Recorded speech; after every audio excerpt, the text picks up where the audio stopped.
Sali oficialmente ayer Shakira colaborando com Burna Boy para essa canção Die Die. Siguro itong kombinasyon din ng mismong musical landscapes na onde ko tayo pouco Afrobeats, pouco Latin rhythms também tem J, mas claro seguro global sound, multilingual, definitely a pop song.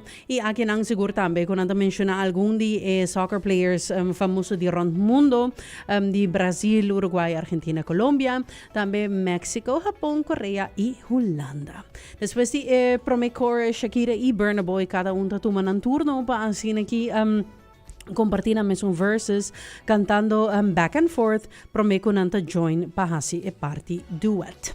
E canción aqui sali un poco después con nos anuncio oficial con Shakira, Madonna y también BTS, loco headline e FIFA Tournament's first ever final halftime show.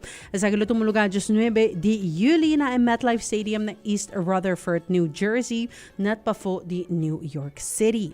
Pero een line-up aqui mes curated door die Coldplay's lead singer Chris Martin.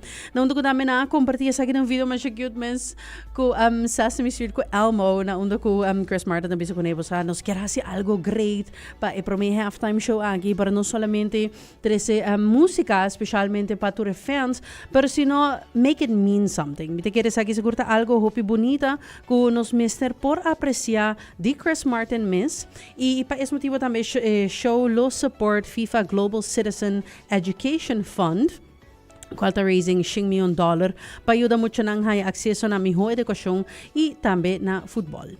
Shakira mesa tease daida yakaba si mampasa na uno ko nos por hay minute-long teaser clip na uno kita baila center of the field riba Maracana Stadium na Rio de Janeiro e aqui nang miss ela compra pida mas chiquito miss the opening verse pero siguro as I mentioned co-headlining show aqui mino por ni imagina kung sa kilote hinkading otro pero definitely excited pa por disfrutar di saki un poco mas y bangwag. But I quiero que un chance kung cada uno lo saca ng own songs of quizás na lo saca algo junto. Regardless, I'm excited and I hope you are too. Kung just 9 de juli nos lo wak halftime